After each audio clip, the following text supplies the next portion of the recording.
All right.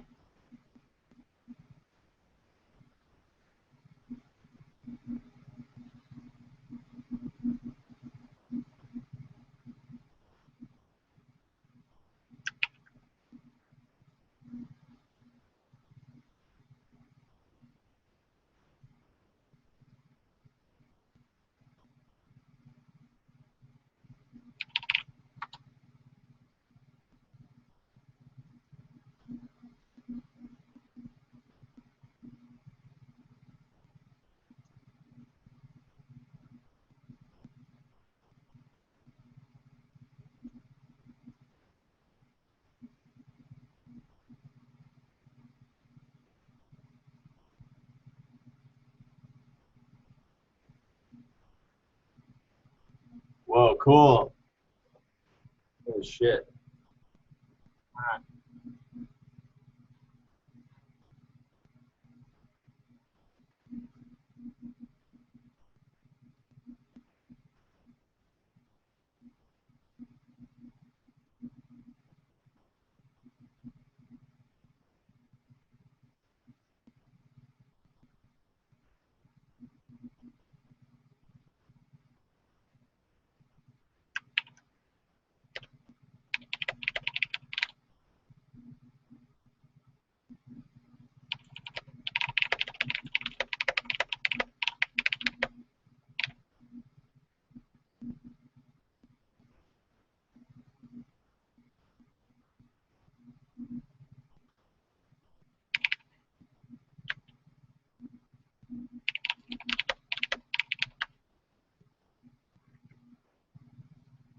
Ooh, we got 2 viewers. Very nice. Oh yeah. Hey guys, how you doing? I don't see any sort of chat box. I see a chat box. There's one over on the right, but I don't think that goes to YouTube. I'm a computer. I know what I'm doing here. There we go. A little bit of the old computation.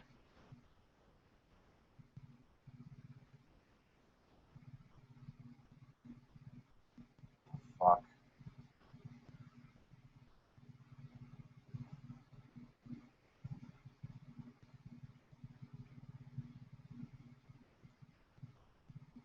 Seven viewers. Okay. Hey, if anybody is watching this, can you leave a comment on Facebook there and let me know you're watching? Because I don't know what's going on right now. I'm not going to tell this story unless anybody's watching.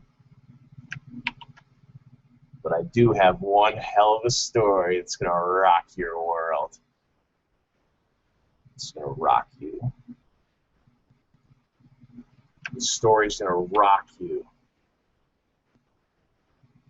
Be ready for a story that will rock you. Are you ready for a story that's going to rock you? This is kind of dumb, man. I wish I could see, I wish I could chat with you folks while this is going on. This is not really a hangout, is it? It's just kind of like something, some techno thing. I'm not into that. I'm into old school. I like to see a man's eyes when I kill him.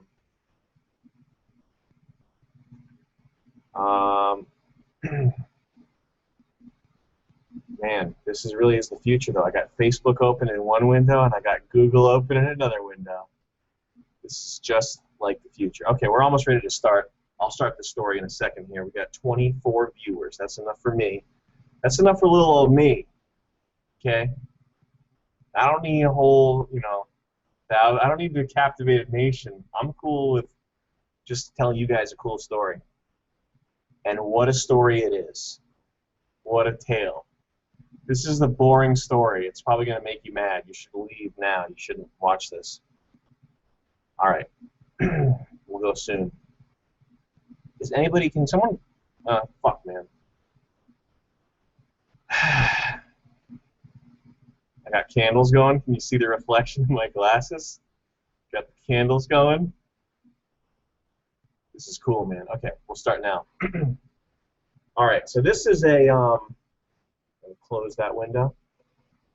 So this is a story. This is a boring story, and but it has to be told, and I'm the only one that's ever going to tell it because this guy's dead now, and anybody else he told it to would have thought that he's a crackpot after about 5 minutes of listening to him. And the only reason I listened to him for long enough to get to the bottom of it was because I was worried that he was going to try to rape me or kill me or something if I left. All right, so this is a story about a guy named Larry and his father. Now, Larry's not the real name. I forgot his real name. I forgot his father's real name. But I met him on the road. I am a man of the road. I like to feel the wind in my hair.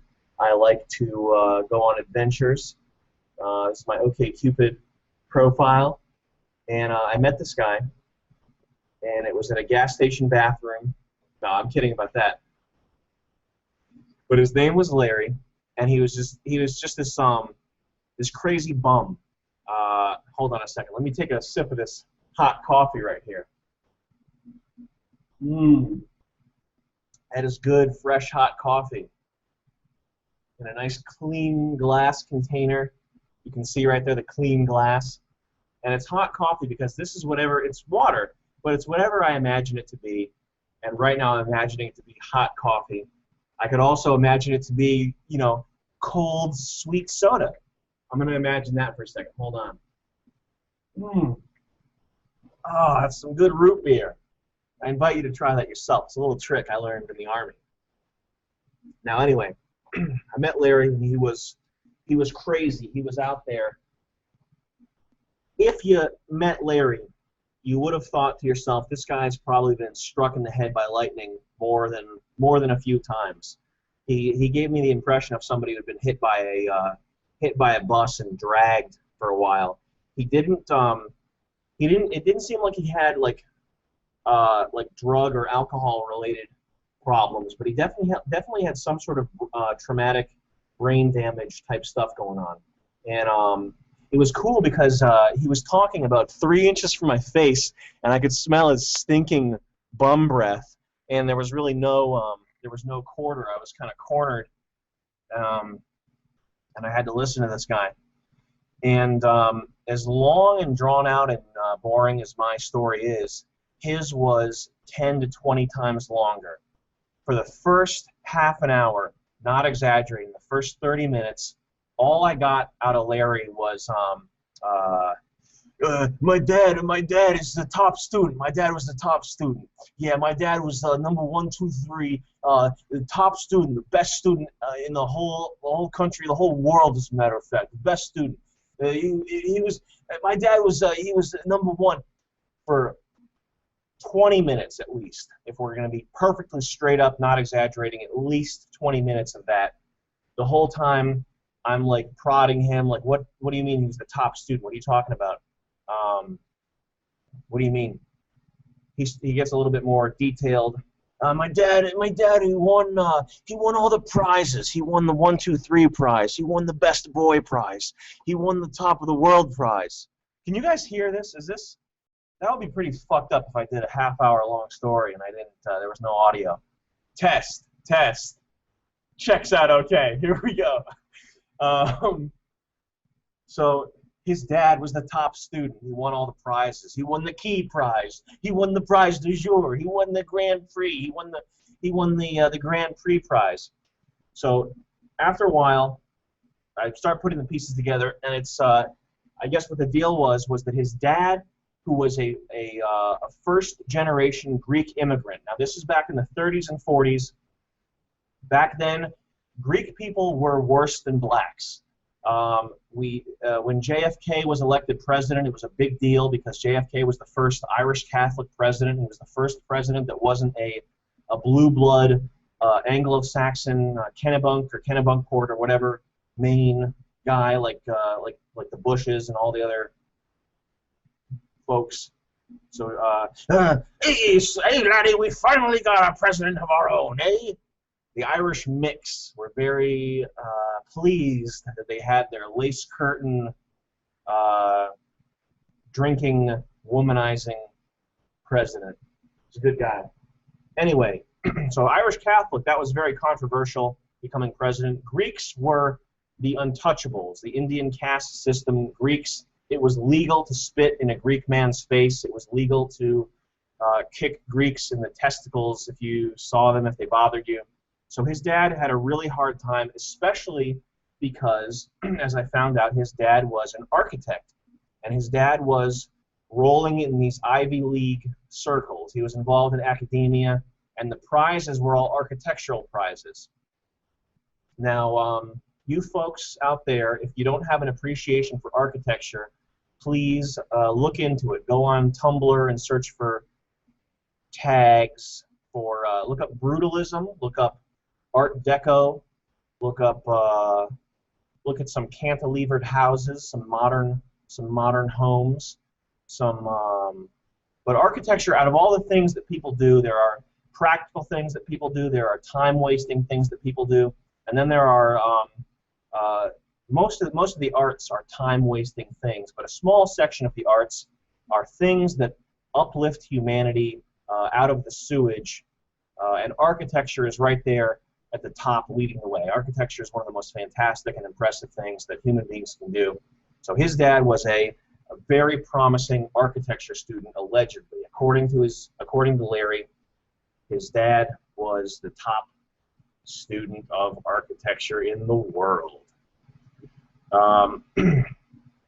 So what happens next? One side note, I thought it was funny the way that Larry, who was not an architect or anything, but he was trashing Frank Lloyd Wright, and I thought that was so funny. Frank Lloyd Wright is the biggest cock of the walk architect of all time. Oh, he's just so beautiful, it's so beautiful. But his anyway, it was funny hearing this bum guy talking about Frank Lloyd Wright like his stuff was trash, and the Frank Lloyd Wright's most famous or masterpiece building, was it Falling Water or whatever? It's in Pittsburgh, I think. But he was like, yeah, dude, that building sucked, bro. That building sucked, man. It collapsed, and they had to rebuild it like a dozen times, man. Frank Lloyd Wright sucks. I thought that was pretty funny.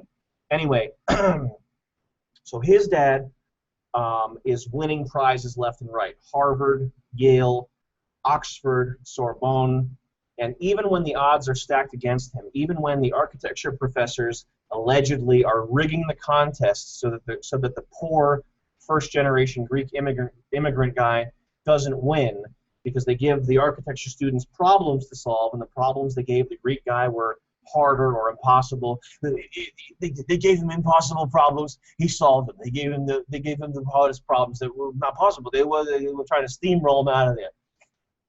Top student solved them all. But after school, he didn't have any opportunities for work. He couldn't get a job, at least doing the sort of high-profile, prestigious, or working for prestigious, high-profile firms or whatever, because he was first-generation Greek, which was a big deal back then, I guess. But then what happened was World War II came along, and they had need of talented engineers and architects, and they didn't care what the pedigree was. And so, according to Larry, his father designed a missile factory. He designed a missile factory. So it was World War II, and my father, he designed a missile factory. He designed a missile factory. He won the prizes. He won the Grand Prix. He won the 1, 2, 3 prize. And so World War II, he designed a missile factory. And my father, he's the only person ever to have gotten His Majesty's highest degree of First Order, the best in the world, the Platinum Edition, deputy from a standing admiral. Now, he was the deputy admiral, highest order in the nation, and it was a great honor. He says all this like pseudo-military bullshit, like unbelievable string of words that can't possibly be a military rank, like a bunch of bullshit, saying that his father was a deputy admiral. This is going on. This is about an hour into the story. I'm uncomfortable, but I'm like curious. I want to hear like what kind of like. It's just crazy. I'm watching a crazy person. He pulls me into this back room, and I'm getting ready. I'm thinking he's gonna like pull his pants down or something. I'm thinking he's gonna you know do one of these on me right here. You know, I'm thinking I'm in store for one of these.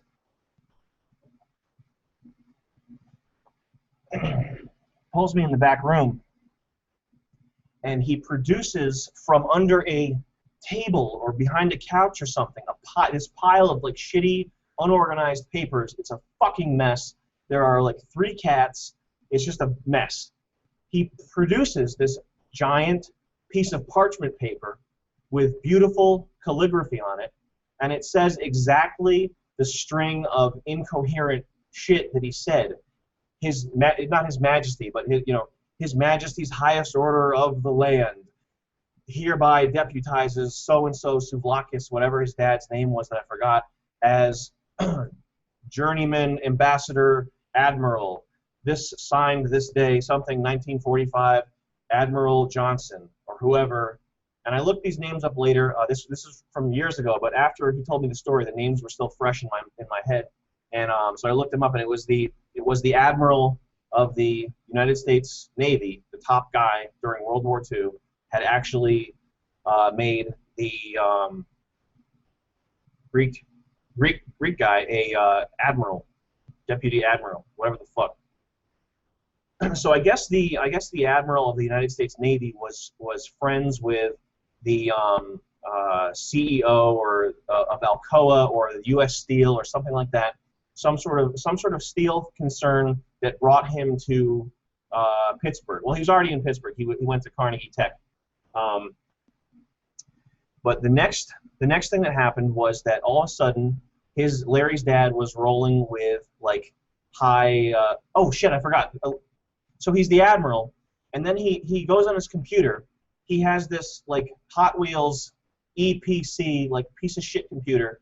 It's 800 by 600 resolution. He pulls me over to this too and shows me this after the piece of paper, and it's the whole desktop is covered with every like bad icon, every kind of like bloatware imaginable, like my easy PC cleaner, Tweezle, like all these things you're not supposed to install. He's got them.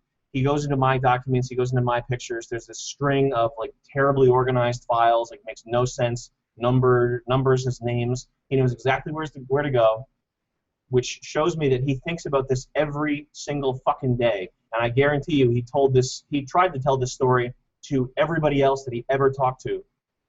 And he pulls up a picture of what his father did for the U.S. Navy during World War II. And it's a missile assembly plant of some sort. Giant trains coming in from left and right. And in the center of this thing is a big rotating platform. Missiles go in on one end, the platform rotates. It's like huge, monolithic, made of cement. Missiles come out the other side. It looks so complicated and so elegant. It's like one of those gay watches that people waste money on with the complications. How many complications does your Roadmaster watch have? One of those things. But it's very like beautiful engineering. And his dad was the name signed on the blueprint. He was the lead designer of this thing. Like amazing. So one of this guy's crazy bullshit things ended up being very true. So after this happened, after his father completes this project, he's now the deputy admiral for the guy who's friends with the head of U.S. Steel and Alcoa and the Mellons and the Carnegies, which are like the Rockefellers. They're based in Pittsburgh. He's now in high circle. He's in high society. He's rolling around with the big dudes. And he starts getting all these crazy projects thrown at him. And Larry tells me that his dad is commissioned to design a hospital. And he's like, this hospital is this is an hour and a half into the story. the hospital that he designed this fantastic, beautiful hospital, and it's so beautiful, and it had thousands more beds in it than any other hospital, and it was designed to keep the running costs down, and it was going to be cheaper. It was going to be 10 times cheaper than any other hospital. It was just a beautiful hospital. And he shows me a picture, and it's not a concept. It was like an architectural architectural drawing, and it was a beautiful hospital. And I don't know anything about healthcare or anything, but I believe what he said about it, like keeping costs down. It was just so well organized and so fantastic, and it was just awesome. And he's like, and then my dad, they gave him the whole city of Pittsburgh to redesign. They made him design the whole city of Pittsburgh. They told him to design the whole city of Pittsburgh. And I was like, oh man, Larry's going off the wheels, off the tracks here. He's going crazy. He pulls out a blueprint, and it has the whole city of Pittsburgh, and it looks like the city of the future. This is the time before the United States steel industry was second to China. This is when the U.S. Steel was top dog. Pittsburgh was the city of the future. It wasn't some shithole slum with a few nice neighborhoods that it is now, and a nice university. It was the city of the future. It was the Jetsons, all that shit. The map is absolutely fantastic, like unbelievable. I'm going to start to tear up if I think about the story in its entirety. And there was a stadium. I think they might have torn it. They might have tore it down, but there was a stadium. He didn't get to build the whole city of Pittsburgh. They decided not to. They decided to give it to somebody else. That's part of a different thing. But he did design a stadium. The stadium, it was like some alien, and this was a real stadium. It was, if you look up whatever the Pittsburgh faggot football team stadium was a few years ago, you'll see it. And the whole cool thing about it was that it had a dome, and the dome was not designed for inefficiency. It was designed like some sort of art object, like an alien, like monolith, like an ancient Egyptian thing with a massive. It wasn't designed for efficiency. It was a massive piece of steel, like 1 million tons or something. And Larry was explaining all the great things. It's the biggest piece of suspended steel ever, and it still is, and it rotated and burned perfectly, and it kept it cool and it made it warm. And it opened. It looks like something you'd see in a Egyptian burial vault or something. And it's gleaming in the sun. If you look at Google satellite photos of it. So his dad designs that, and then Larry starts talking about some real crazy shit. He says, then they wanted my dad. This is taking an hour, and to be honest, an hour. This is about an hour and a half, if we're not exaggerating, but that's real. And then my dad designed the floating city. They had my dad design the floating city. He designed the floating city. And obviously Larry has been like sniffing paint or something. He is so damaged. He has no short-term memory of what he's saying. He's just saying things because I have to remind him of what he just said. And he's just like babbling. And he pulls out another piece, another like beautiful scroll that's tucked under his desk with the 3 cats crawling all over it. And it's the 1950 or whatever World's Fair. And the World's Fair exhibition pods are all like suspended on like steel rods or something, and it looked like what the fuck is that movie? Lord of the Rings. It looked like some sort of elvish city, but it also looked like it could have worked. Like knowing that his father was like this brilliant engineer and architect or whatever, it probably could have worked. But he never got to design that. And he's telling me all this stuff, like the Carnegie and Mellon, like the Rockefeller of their industry, of the steel industry. They were like horrible pieces of shit. And he's telling me that they sold out. They sold the entire like U.S. steel industry to China. Like they sold the whole. They sold out basically, like giving it for whatever perks they got personally.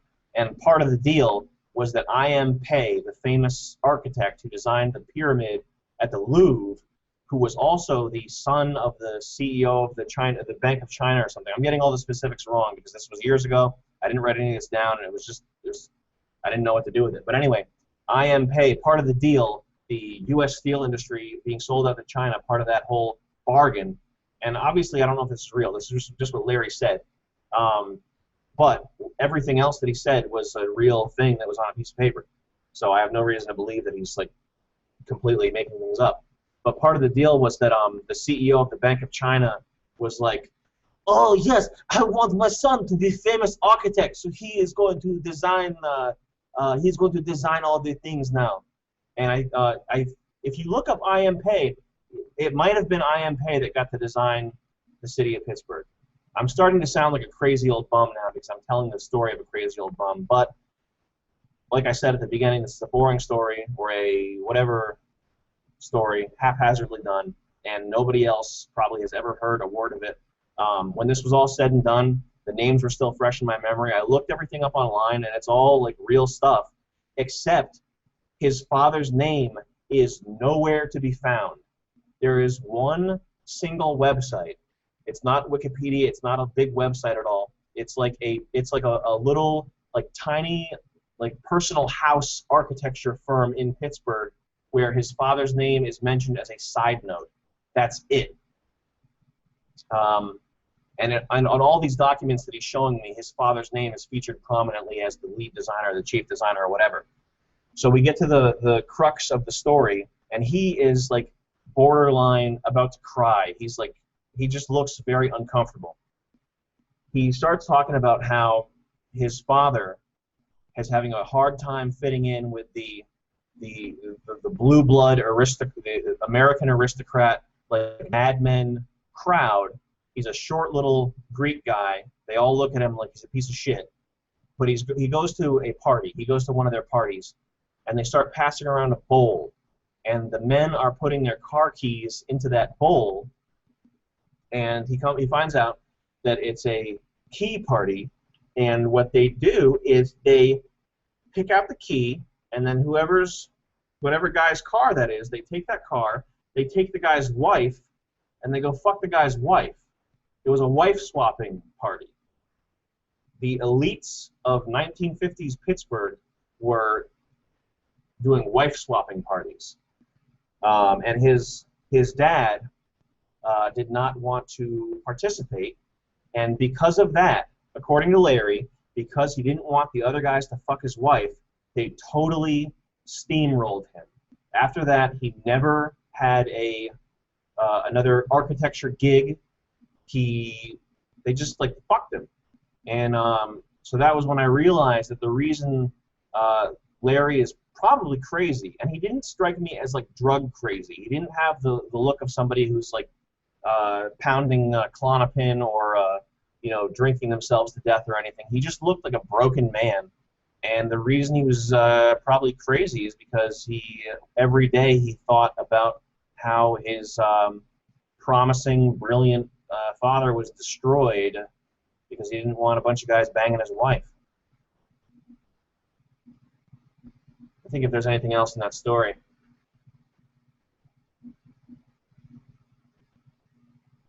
No, that's about it. I mean, sorry if that wasn't like relevant or interesting, but I think about that from time to time, and it's just like an awful thing. And there's no even whispers of that guy's name online, so I figured I better tell it. And I wanted to try out this cool new Google Hangouts. This Google Hangouts so cool! All right. What's next? What else is there? We have some videos we shot. We are coming out with a book, a 400-page book of Nick Rochefort's cartoons.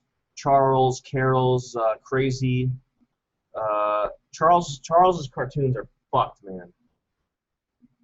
They're the craziest thing I've ever seen. I don't know where they are. And then I have some cartoons, and we all have some like, essays and stuff, and it's going to be 400 pages, black and white. It's going to be a very nice project for you guys. T-shirts. have been taking forever, and I'm really sorry about that. But the first printer we talked to, he jerked me around for like 2 weeks, and then finally he was like, I think this is a little too controversial. And finally, the other, the backup printer just sent these ink samples today. This is not MDE design, but we're going to go with this glitter ink. We'll probably do like blue or something, blue on white. I don't know. If you have any opinions about that. Actually, maybe something even more fucked, like green on red or something. And that's about it. More videos will be trickling out. T-shirts are coming. Book is coming. Something really crazy is coming, but I can't tell you about that. And then after that, something even crazier is coming. And I cannot tell you about that. And I'm sorry. But we have like 20 videos that we shot that we're sitting around waiting to edit. So I hope something about this was interesting to you folks. And I'm sorry I don't see on this Google Hangout shit, there's not really any chatting. There's a chat box and it's empty. So I don't know why you guys aren't chatting with me. But I did take some nude photos of myself earlier, and I'll be posting those to Facebook. That's it. Have a good day. Take vitamin D. If you're in an area that's you're not getting enough sun, take a lot of vitamin D. I'm taking 10,000 IUs a day, and that's probably unsafe, but I feel great. That's probably because I'm losing my mind. Goodbye.